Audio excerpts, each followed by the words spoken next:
ഞാൻ പ്രതീക്ഷയിലൊക്കെ നമ്മൾ ഞെട്ടിച്ച് കളഞ്ഞു. നന്നായിരിക്കുന്നു.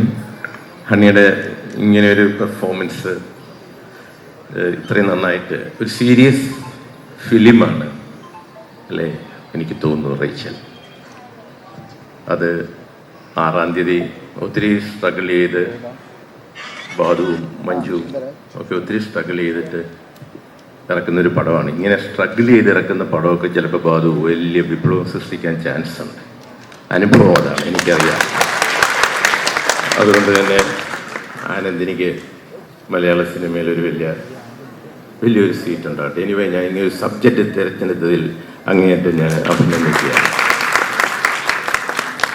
കാലങ്ങൾക്ക് ശേഷം മനസ്സിൽ തട്ടുന്ന ഒരു സിനിമ, ഒരു ഫാമിലി. പിന്നെ ഞാൻ ഒത്തിരി വാത്സല്യത്തോടെ കാണുന്ന ബാബുരാജാണേലും ബൈജുവാണേലും ഒത്തിരി പേര് എനിക്കെല്ലാം വേണ്ടപ്പെട്ടവരാണ്.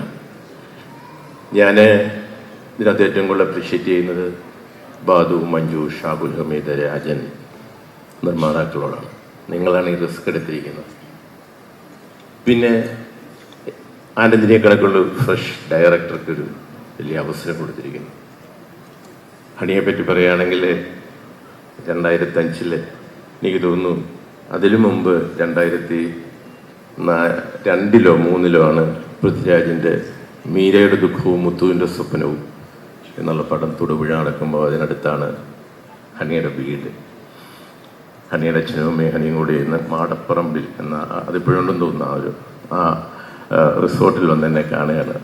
നായികയാകണം മോളെ എന്നാണ് ഇരിക്കുന്ന വർഗീസിയേട്ടൻ്റെ അന്നത്തെ ആഗ്രഹം. ഞാൻ പറഞ്ഞു ഇദ്ദേഹം കുറച്ചുകൂടി വലുതായിട്ട്.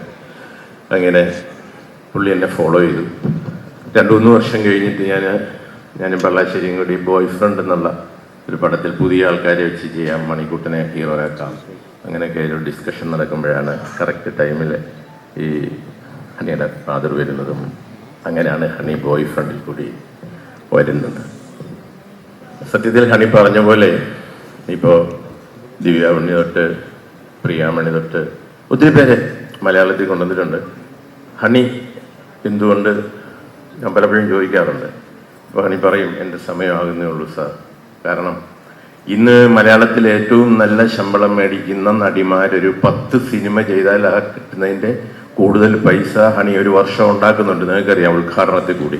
അതിന് യാതൊരു സംശയമില്ല. നല്ല കാശ് മേടിക്കുന്ന നടിമാർ 10 സിനിമ ചെയ്താൽ കിട്ടുന്ന കാശ് ഇയാൾ ഉണ്ടാക്കുന്നുണ്ട്. പക്ഷെ അതല്ല, സിനിമ ചെയ്യണം, സിനിമയിലൊരു അതിനോടുള്ള ഒരു പാഷൻ എനിക്ക് ശരിക്കും അറിയാവുന്ന എന്നോട് സംസാരിക്കാറുണ്ട് ഹണി. അതുകൊണ്ട് തന്നെ ഞാൻ പറയട്ടെ, ഇതൊരു വലിയ സക്സസ് ആകട്ടെ. ചെറിയ ചിത്രങ്ങൾ സക്സസ് ആകുമ്പോഴാണ് അതിൻ്റെ ഏറ്റവും വലിയ സന്തോഷം നമുക്കുണ്ടാകുന്നത്, അല്ലേ?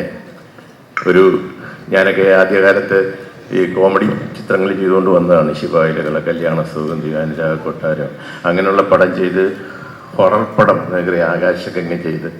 പക്ഷെ സത്യത്തിൽ അതിലൊക്കെ ഏറ്റവും കൂടുതൽ ടച്ചിങ് ആയിട്ട് മനസ്സിൽ നിൽക്കുന്നത് വെറും 35 ലക്ഷം രൂപ മുടക്കി ചെയ്ത വാസന്തിയും ലക്ഷ്മിയും അന്നത്തെ കാലത്ത് 3.5 കോടി രൂപ കളക്ട് ചെയ്തു എന്ന് പറയുന്നിടത്താണ് മനസ്സിലേറ്റവും, അതായത് കൊച്ചു ചിത്രം മാക്സിമം കളക്ട് ചെയ്തു എന്ന് പറയുന്നിടത്താണ് നമുക്ക് ഒരു സന്തോഷം. അതുകൊണ്ട് തന്നെ ഞാൻ പറയട്ടെ, ഇതൊരു വലിയ സക്സസ് ആവും. ഇതിൻ്റെ പിന്നിൽ പ്രവർത്തിച്ചവർക്കും ഇതിനെ സപ്പോർട്ട് ചെയ്യുന്നവർക്കും ഒക്കെ അതിൻ്റെ സന്തോഷമുണ്ടാകും. എല്ലാവർക്കും നന്ദി, നമസ്കാരം.